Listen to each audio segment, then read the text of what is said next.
Heavensward cleared! My setting have finally cleared every single Heavensward trial and raids. We started by using the guide, but in the middle, we tried to do the fight blinds as much as we can.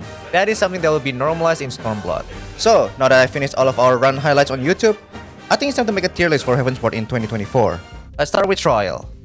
Our first fight is with Bismarck. Is it a whale? Is it a dragon? Who knows? Honestly, this is the worst trial in Heavensward in my opinion. I'm glad Square Enix stopped using this fight design template, because the fight is 90% edge fight and you only hit Bismarck when you're able to bind him using the Dragon Killer. Not really my taste, I'm gonna put this fight on D tier. I would not re-clear or redo the fight. Next is Ravana. A Beetle Dragon? This fight is pretty good entry unlike Bismarck. The fight has some interesting mechanics such as parry system and an introduction to Limit Cut. Yes, here's the beginning before Limit Cut was a thing, where you can see the amount of sword as a target order. Overall, I think it's an okay fight. There's a lot of dodging mechanic, but there's not a lot of puzzle to be solved. I'm going to put this fight on C tier. Moving on to Torden. Now, this is where Square Enix step up their fight design in my opinion. Each phases is packed with different mechanic, albeit they are very basic spread, stack, and don't get hit. But I believe this is the first fight where it's tied heavily to the story, creating a very cinematic experience. I'm putting this fight on A tier for the reason that I will explain later. Hop! This fight is our first wall on trial. I feel like this fight just have better design than Torden, with the chain mech being one of my favorite. The last phase was also no joke, with movement needing to be tighter compared to Torden. It's also really hard to recover if someone dead with multi-attacking happening in the final phase. Overall, this is my favorite fight in all Heavensward, and this is why this is S tier to me. This is also why I cannot put Torden in S. I'll definitely redo and reclear the fight whenever people want to. Moving on to Sephiroth, the 6-armed god. Another solid fight in my opinion. I really like how the boss have 3 phases, and the final phase have pretty tight movement check, needing you to know where to go ahead of time. Prepare yourself. We could have cleared this fight in one day, but it looked like people was tired, so instead, we one pulled it the next day. But overall, I think this is a lot of fun to proc together with my group. A lot of funny moment was created. So with that, I'll put it in A tier. I think this fight is very close to 7 difficulty in my opinion. 2 more. Starting with Sophia. There are only one mechanic that defines Sophia. Skill and how the arena tilt. While I think that's a pretty neat, I can see how this fight is frustrating if it was current. How easy it is for people to die if they are not paying attention. It might be because we're not doing this fight blind, so it felt very underwhelming for me. The way we cleared it was also not clean, so for now, I'm going to put this on B tier, because I do think this fight is better than Ravana, but not as good as other fights. And lastly, Durvan. Honestly, the only mech that stood out in my mind was the wave cannon mechanic with the tether, and how you need to grab tower with the same color of your tether. We didn't come up with strat with it, we mainly just adjusting with each other since it seemed like it's assigned to random people. But other than that mechanic, everything else was kinda meh from me. I will put this fight on C tier. I think it can go either to B or C. It's a very F fight. So, this is my tier list for the trial. Now let's move on to the raid.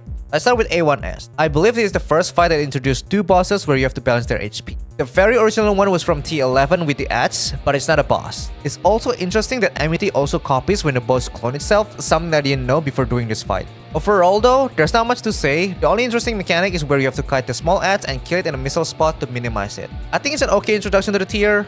I'll put it on a B for basic. A2S.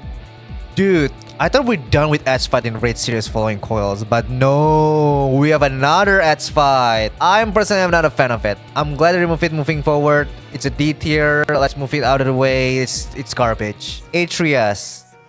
The raid that supposedly destroyed the raiding scene back then. I don't know the history of Living Liquid. If people know what changes they make to the boss, let me know in the comment. For us though, I don't feel like the fight is that difficult. The final phase have a lot of repeating mechanics, so it's not hard for us to keep using the same strat that we were using since phase 1.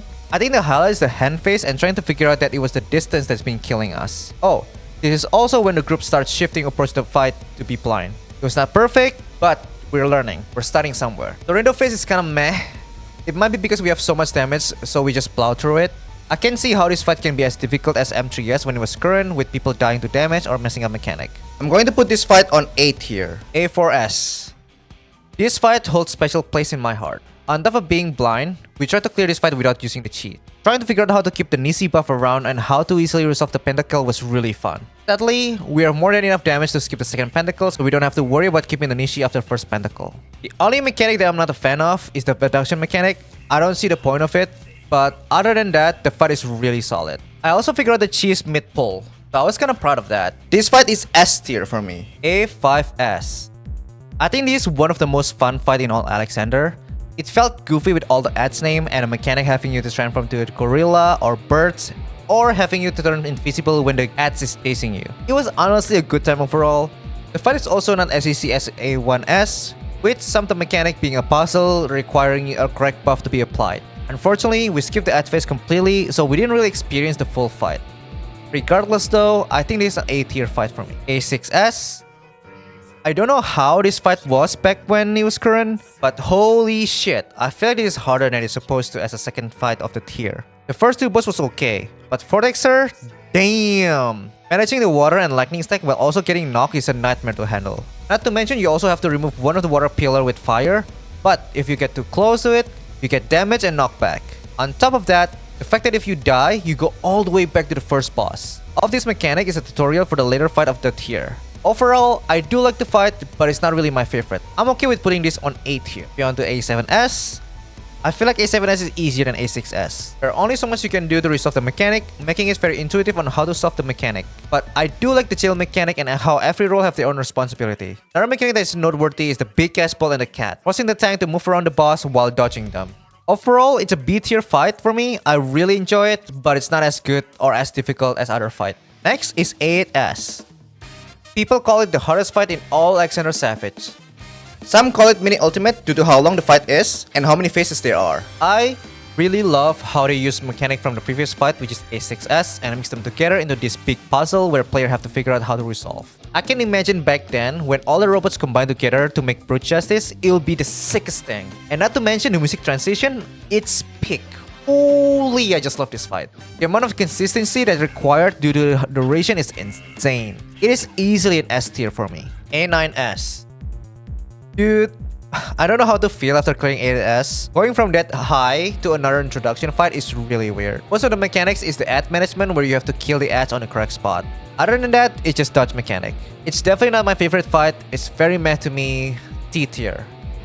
But I do wonder if there's more mechanics, since we might just skip to the stat squish. A10S.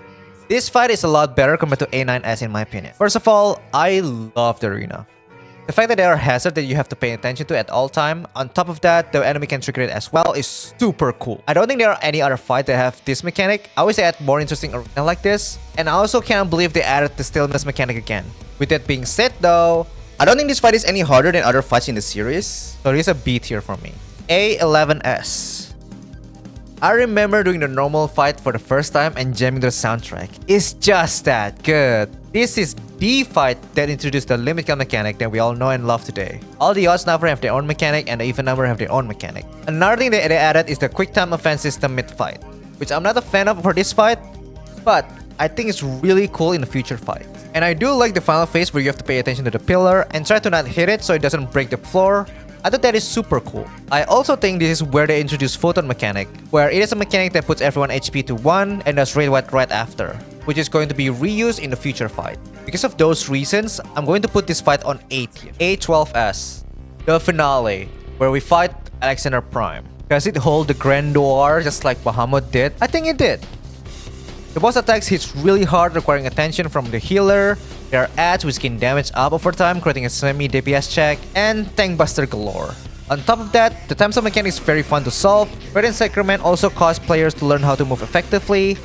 And jumping on the mechanic, which is used to identify where the boss teleports to, is very cool. We didn't see much of the final phase due to stat squish, but it's still a very enjoyable fight. I'll put this fight on S tier. So that is all the last fight of the tier being on S tier. I think they are just that good. And yeah, I think these two are my tier list for Heavensward, with Nidhogg and A4S being my favorite fight respectively. Let me know which one you disagree with. Which one do you think you should be higher or lower? And yeah, if you are here, thanks for watching. And I'll see you guys in Stormblood. Have fun.